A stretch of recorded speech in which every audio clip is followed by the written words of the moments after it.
It started as a quiet Saturday morning, the kind where the sun dances on the water and the world seems too peaceful to disturb. I had just brewed a cup of strong coffee and was halfway through tying up some lines on my boat when I heard the unmistakable sound of laughter echoing down the dock. Not the joyful, innocent kind, but the sharp, entitled cackle I'd come to associate with the dreaded HOA board members, specifically, the trio I not so affectionately dubbed the Karens. They weren't actually all named Karen, of course. One was a Susan, the other a Linda, and the third was, well, actually named Karen. But together, they embodied every stereotype you could imagine. The clipped tones, the passive-aggressive notes taped to doors, the crusade against any lawn ornament or mailbox that dared to show a hint of personality. And despite living several houses down from me in our supposedly peaceful coastal community, they somehow made it their business to monitor everyone's property as if the fate of the neighborhood rested on it.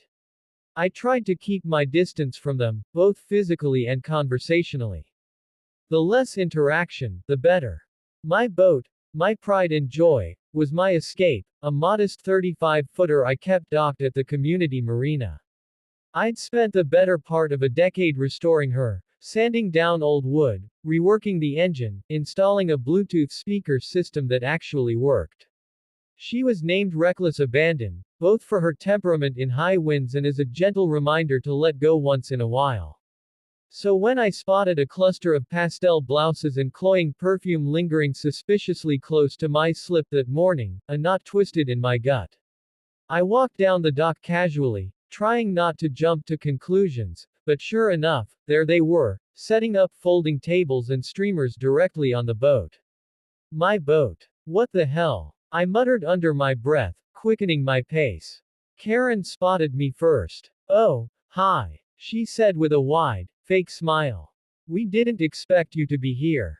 Yeah, clearly, I said flatly, stepping aboard and surveying the scene. Platters of finger sandwiches were being arranged on the bench seat. A Bluetooth speaker, not my system, blared out soft pop from someone's phone.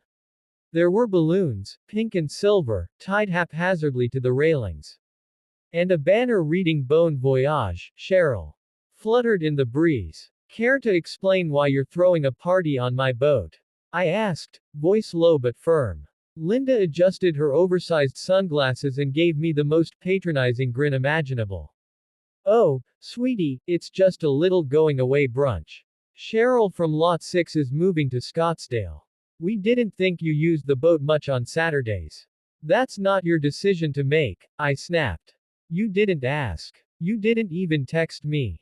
Susan piped up, holding a glass of champagne like it was a badge of honor. Technically, the dock is community property. And you do leave the keys in that fake buoy hiding spot. Which doesn't give you permission to board my boat, let alone throw a party on it. Karen gave a long-suffering sigh. We just thought it would be nicer than using the rec center. It's so beige in there. This has a view. And you have trespassed, I said, stepping between her and the snack tray. You do realize this is illegal, right? They all exchanged looks like I was the unreasonable one. I could have called the police. I could have screamed and kicked them off then and there. But a different idea began forming, one fueled by a mixture of disbelief, irritation, and, admittedly, a bit of mischievous glee. I glanced at the sky, noted the light breeze and calm waves, and smiled. Okay, I said slowly. Fine. I won't make a fuss. If you want to use the boat, be my guest. I just need to take care of something below deck. They barely registered my words, already halfway through toasts and Instagram selfies. I went below, calmly locked up a few valuables, then moved to the control panel. With a flick of switches and a few taps on my tablet, I disabled the Wi-Fi controlled anchor lock, powered up the engine, and quietly untied the dock lines. Nobody noticed. They were too busy gossiping about Cheryl's new, resort-style, retirement village and whether or not her new neighbors would have standards. I started the engine, masked by the music. As the boat gently pulled away from the dock, I popped my head up and offered a polite wave. Where are we going? Karen asked, squinting at the slowly receding marina. Oh, I figured if you wanted a party with a view, I'd give you the full experience, I said cheerfully. There was a beat of silence. Then the reality of motion began to dawn on them. Wait, are we moving? Susan screeched, standing up unsteadily. You bet, I said. Next stop, international waters. The panic set in immediately. They stumbled around the deck, clutching their sun hats, trying to figure out what to do. Linda grabbed her phone, but we were already out of range for any decent service. Turn us around right now. Karen barked. Sorry, I said, lounging against the captain's chair. Can't hear you over Cheryl's farewell playlist. To be clear, I didn't intend to strand them. That would be cruel, and possibly criminal. But I knew the tides, the currents, and the coast well. I had plotted a course that would take us just far enough that they'd start to sweat, but not far enough that I couldn't spin around and bring us back within an hour or two. I also made sure there were enough life jackets and water bottles to avoid any real danger. I'm not a monster, just a man pushed to the brink by lunacy. About 20 minutes in, the sea air started to mess with their blowouts. The champagne was no longer festive, and their high heels didn't mix well with the gently rocking deck. Karen sat down on the cooler, sulking. Linda looked queasy. Susan finally asked, in a much smaller voice, are you really not going to turn around? I smiled, finally sipping my now lukewarm coffee. Maybe next time, I said, you'll ask before hijacking someone's weekend. Or their boat. When I got the call from my neighbor Tom, I thought he was joking. You might want to check the live feed from your dock camera, he said, barely holding back laughter. I pulled up the app on my phone and, sure enough, there they were, three of the most insufferable HOA board members, the self-proclaimed ladies of the lake, throwing what could only be described as a full-blown brunch gala on my boat. White tablecloths, sparkling wine, a fruit platter I definitely didn't supply, and enough sun hats to block out the entire western horizon. I stood in my driveway, seething. I hadn't given anyone permission to board my boat. In fact, I had made it crystal clear at the last HOA meeting that I don't loan it out. Not for birthdays, not for lake tours, and certainly not for impromptu mimosas and goat cheese frittatas. The audacity of these women never failed to surprise me, but this time they'd gone too far. Instead of storming down to the dock like I initially planned, I took a breath and thought about it. If they wanted a free cruise, maybe I could give them exactly what they were asking for, and a little more. I walked calmly to the edge of the dock, stopping just short of their notice. The party was in full swing, music playing from a Bluetooth speaker I didn't own, shoes kicked off, and one of them had the nerve to be going through my glove compartment. I hit the unlock button on my key fob to start the boat's systems remotely. The slight hum of power returning to the console got their attention. Oh, he's here. One of them said brightly, as if I were a waiter coming to take their dessert orders. Ladies, I said coolly, enjoying the cruise. We just wanted to have a little get-together. You weren't using it, Linda chirped, waving a half-empty glass of champagne. Hope you don't mind. I smiled. Oh, not at all. In fact, I'd be honored to take you a bit further out. This lake is so beautiful today. Before they could answer, I stepped on board, started the engine, and began steering us away from the dock. Their expressions went from smug to uncertain as the shoreline grew smaller behind us. This isn't necessary, Karen, the head of the HOA and the queen bee of bad decisions, said, forcing a laugh.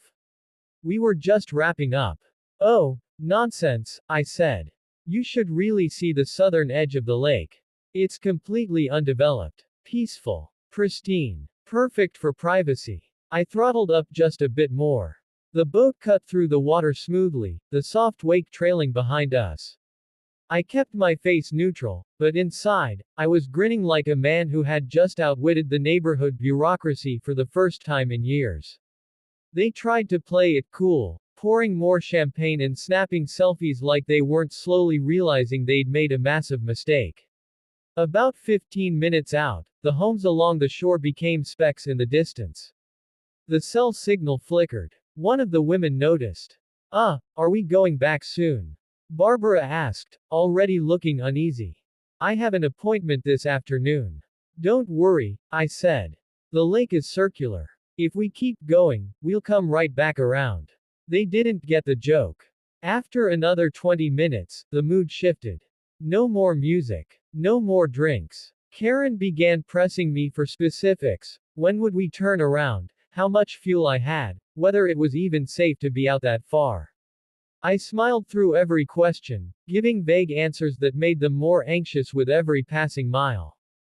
Finally, at a distant, remote stretch where even the occasional fisherman was a dot on the horizon, I throttled down and let the boat drift. All right, I said, this should be far enough. You can keep the party going. I'm heading back. What? Karen blinked. I pointed toward a small dinghy, folded and tied neatly beneath one of the benches. I've got a backup motorized raft. I'll take it back to shore. You ladies can have the boat for the rest of the afternoon. Hope you brought sunscreen. Their faces went pale. You're not serious, Linda said, standing up. Dead serious, I replied, already unfastening the dinghy. You see, you broke onto my property. You used my supplies. And you threw a party on my private boat without so much as a text. Consider this an experiential lesson in boundaries. But how will we get back? Barbara asked, voice rising. Don't worry, I said cheerfully.